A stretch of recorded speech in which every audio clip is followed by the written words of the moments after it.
Bonjour à tous et bienvenue dans cette émission, chers internautes. Nous allons parler de la RDC où le plan de balkanisation est toujours en marche. En tout cas, le sujet a été relancé par l'évêque du diocèse de Bunia, Monseigneur Dieudonné Uringui, qui dans son homélie a clairement déclaré que le plan de balkanisation est toujours en cours. Il dit qu'il a été en Allemagne et il a vu une carte où le pays a été divisé en 4 parties et il affirme que on veut faire de la RDC comme on a fait au Soudan. Nous avons comme invité Freddy Mulumba. Freddy Mulumba, vous le savez, il est politologue, écrivain, mais aussi directeur général adjoint de la RTNC. Freddy Mulumba, qui a fait passer plus de 10 ans dans la lutte contre la balkanisation de la RDC. Freddy Mulumba, bonjour. Bonjour Adam.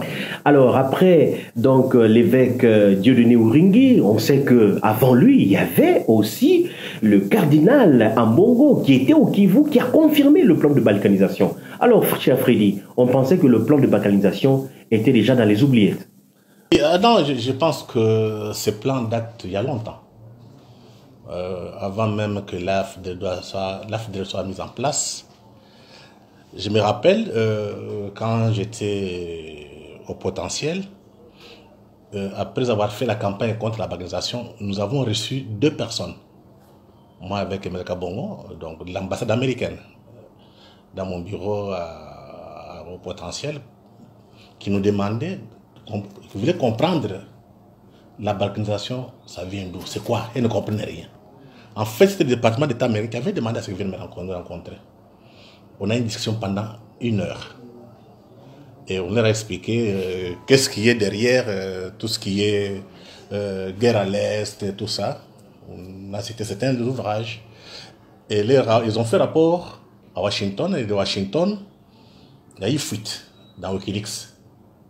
Et dans Wikileaks, tout ce qu'on avait parlé avec les diplomates de l'ambassade américaine est sorti. Donc, ils ont relaté tout ce qu'on avait dit. Ils sont arrivés à la fin pour dire nous ferons par tous les moyens pour que l'image de l'Amérique ne soit pas ternie. Et après ça, on m'a invité. J'ai fait 21 jours en Amérique, en commençant par le département d'État. On nous avait invités. On était 8 Africains avec 2 Congolais. On a eu des discussions au département d'État avec tous les services qui s'occupent de l'Afrique. Après discussion, il y a une dame, Catherine. Catherine, c'est une Américaine blanche qui travaille à l'ambassade ici en 2000. Elle s'occupait de l'économie. Après avoir discuté, elle m'a appelé de côté. Elle me dit, nous sommes inquiets pour votre propre pays. On ne voit pas les élites émerger. J'avais amené les livres sur la balkanisation qu'on avait publiés avec certains intellectuels. J'ai distribué partout où je suis passé. C'est pour vous dire que les projets existent bel et bien. Quand quelqu'un vient dire que le projet n'existe pas, il n'est pas honnête. Les projets de balkanisation existent bel et bien. Maintenant, ce qui est beaucoup plus intéressant, c'est comprendre la logique du monde capitaliste. Et quels sont les acteurs de cette balkanisation? Les acteurs, c'est d'abord le clan Bill Clinton, qui était à la base de la guerre de l'AFDEL, et que Mouzé a essayé un peu de changer la donne, et on l'a assassiné. Donc l'objectif pour ces gens, et pour la plupart, sont des gens qui étaient à Berlin en 1885, ou bien leurs petits-fils, qui estiment que le Congo leur appartiennent. Comme le Congo a été une création de Berlin, donc de multinationales, ils ont aussi le droit de revoir les frontières. Ça, c'est un des deux. Ces gens disent aussi que le Congo est trop grand. Il faut le couper pour mieux gérer. Mais il y a un soubassement raciste, pour ne pas dire racial. On ne peut pas laisser beaucoup de richesses aux Noirs. Ça, le fond du problème, en d'autres toutes ces dimensions économiques. Les Noirs ne méritent pas ça. Voilà pourquoi on peut tuer des millions de morts, personne n'en parle, même pas un procès. Donc ça, sont les multinationales. Derrière les multinationales, vous avez des hommes d'affaires. Je veux parler de Blanc, clan Bill Clinton. Donc, c'est eux, ils étaient à Arkansas. La plupart des hommes d'affaires sont des hommes d'affaires d'Arkansas qui ont monté le coup en disant nous mettons la main sur les richesses du Congo. Ensuite, on les coupe en morceaux. Et même au niveau du Parlement, du Congrès américain, il y a eu quand même des déclarations. Fess William, qui était le premier président qui s'occupe de la sous-commission Afrique, il avait dit clairement, le Congo, il faut le diviser en cinq États. Ça existe bel et bien au Congrès américain. Ceux qui veulent, qui doutent, qu'ils aillent vérifier. Donc, ces gens, ces capitalistes, ces globalistes, ne vont pas baisser les bras. Mais comment vont-ils procéder alors pour mettre ce projet de balkanisation en marche? Quelles sont leurs techniques? C'est d'abord, on a utilisé les Rwanda et l'Ouganda.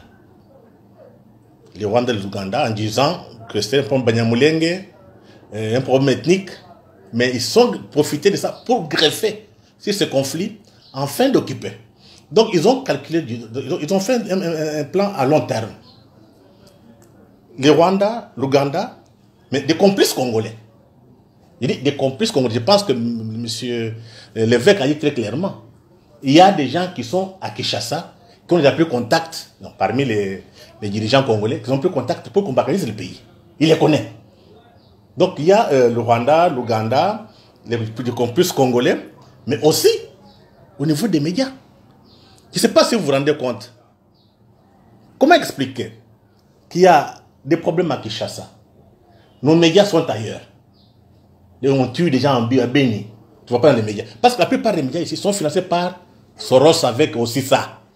Il n'y a pas seulement que Soros avec ça. La plupart des ONG, des fondations qui financent nos médias ici, sont au service de la balkanisation.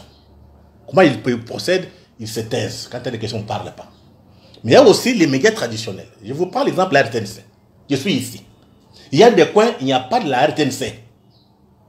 Vous partez vers Kamina, ni la radio, ni la télévision. C'est pour qu'avec le temps, les gens oublient qu'il y a un État central à Kinshasa. En oubliant, parce qu'on ne voit pas la télévision nationale, ni la radio, ils oublient et on va leur proposer, faites ceci, cela, acceptez Kinshasa est très loin, parce que c'est leur discours. Mais ils sont soutenus par les fondations qui financent les médias. Que ce soit maintenant les médias publics, que ce soit les médias privés. C'est comme ça qu'on sait que on ne peut pas comprendre qu'un pays soit attaqué, vous avez la télévision nationale, il n'y a rien. Il y a un problème. Est-ce que vous avez vu un État, des hommes politiques congolais se lever pour dire que ça ne marche pas, il faut discuter sur ce qui se passe à l'Est? Rien du tout.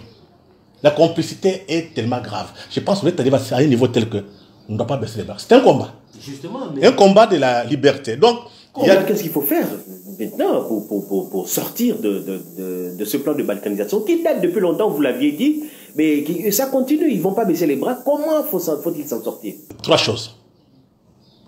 1. Il faut dénoncer tous les complices. Ils sont connus. Je pense que l'évêque l'a dit. Au lieu de se taire, il faut les dénoncer. Qui va les dénoncer? Mais c'est ça le problème. L'évêque connaît, non? Mais il n'a pas cité les noms. Effectivement, il faut qu'il ait le courage de dénoncer ces politiciens qui sont complices. 2. Il faut que les médias soient réformés. Je dis, il faut que les médias soient réformés, en commençant par les médias d'État. Parce que quand on dit médias d'État, bien médias publics, c'est un média qui défend la patrie. Et quand vous voyez les médias de la patrie, les médias nationaux qui défendent la patrie, il y a un problème. Donc il y a comme ça quelque part. Parce que le seul média qui doit défendre le Congo, c'est le RTNC. Vous regardez la télévision, rien. Dans la radio, il n'y a rien. Comment expliquer ça? Donc il faudrait plus encore porter des gants. C'est question, soit on perd les pays, soit on les récupère. Et troisième chose, tu vois, il faut qu'il y ait des associations. Parce que ces gens travaillent sur le temps. Monseigneur a dit 30 ans pour arriver à ce qu'on coupe le Soudan. Ça fait combien d'années on a fait ça? Ça fait plus de 20 ans. Donc, comment ils procèdent? On tue des Congolais qui sont aux frontières. Les Congolais fuient au Kivu, en Ituri. La place est vide là. On place des Rwandais. Monseigneur l'a dit. Le cardinal a dit la même chose. Il y a même les rapports des Nations Unies.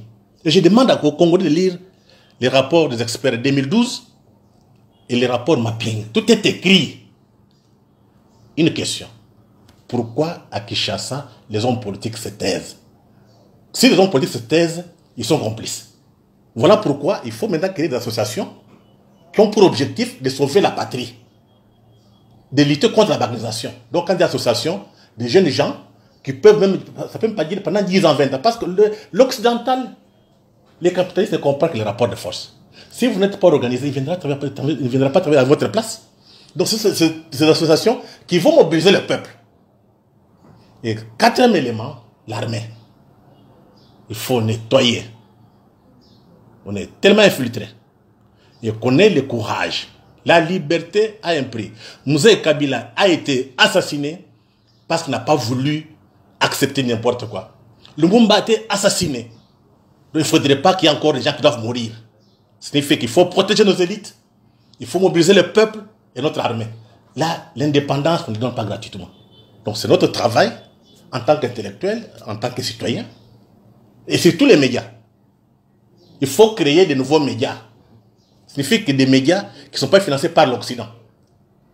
Parce que les gens qui reçoivent l'argent de l'Occident sont corrompus. Ce n'est pas marcher des mots. Tous ces petits médias que vous avez là, qui sont dans l'histoire, dans le sexe, Mokuna, c'est une diversion. Aujourd'hui, on vient de parler, ce que Monseigneur a parlé. Regardez dans les médias, les réseaux sociaux, qui en parle? Donc, tous les réseaux sociaux, c'est une diversion. Donc, il faut créer des médias alternatifs. Et pour cela, il faut des sacrifices. Mais, dernière question. Il y a des gens qui lient le projet de balkanisation à un pouvoir, à un régime. Or, en vous entendant parler, c'est un projet qui dure dans le temps. Donc, ça ne dépend pas d'un individu qui arrive au pouvoir ou d'un président quelconque. Non, je pense que la difficulté pour les Congolais, c'est quoi? On est dans les sentiments. On est faible. Le projet a été monté en 1994 par les Américains. On avait demandé à qui? Ils ont dit, nous voulons couper le Congo. Quelle que soit la personne. Donc, si vous ne mobilisez pas la population, il n'y aura rien. Donc, qu'on ne puisse pas parler des individus. Parce que ce discours-là est tenu par nos ennemis. Ils tiennent ce discours pour nous diviser. Donc, il faut qu'on soit très prudent. Qu'on soit très prudent. On tient ce discours pour diviser. Donc, il ne faut pas les écouter. Notre problème, mobiliser notre peuple. Notre armée doit être debout. Et nos intellectuels aussi. Les intellectuels, beaucoup sont corrompus. Ils sont où? Ils sont où? Ce sont des gens que les Blancs ont fabriqués, formés, pour soutenir leur propre projet. Par contre, ce sont ces intellectuels-là qui vont aller avec les Occidentaux pour balkaniser. Un exemple. Nous, on a écrit un livre sur la balkanisation avec un intellectuel congolais, professeur au Canada. Le même professeur a été récupéré par Kagame. Il a écrit un livre intitulé Du paradoxe congolais au miracle rwandais. Oui, il montre à Kinshasa, il n'y a rien. Donc il a trahi. Ce sont des traîtres. Et pour cela, il faut que la jeunesse comprenne. C'est pour la jeunesse. Hein. D'ici 20 ans, 30 ans, ceux qui ont 20 ans auront 50 ans. Ils seront dans quel état? Mais aussi interpeller ceux qui disent politique. On va laisser notre pays dans quelles conditions? Les générations qui viendront vont vivre où? Voilà aussi l'interpellation de Monseigneur. Oui. Et ça demande que les jours aujourd'hui, tout le monde doit être debout. Commencez d'abord par s'organiser. On parle dans des ordres. S'il y a plusieurs associations, avec comme objectif, non à la banalisation. Parce que la plupart des associations qu'on a sont financées par les ONG internationales. Au Filimbi, il y a encore ce soir de Lucha. C'est pour nous embrouiller. Comme les enfants n'ont pas le sens de l'histoire, on les manipule. Donc on ne porte plus des gants. C'est question de vie ou de mort. Merci beaucoup, merci. Nous retiendrons dans ce que l'évêque a dit. Il a dit, si nous ne faisons pas attention, nous allons être esclaves dans notre propre pays. Une phrase que vous avez l'habitude de répéter d'ailleurs. Disons merci à tous ceux qui nous suivent et merci à vos remarques, à vos suggestions, à vos encouragements aussi. Au revoir et à la prochaine. Mabiso Congolais, 47 ans ya libanda.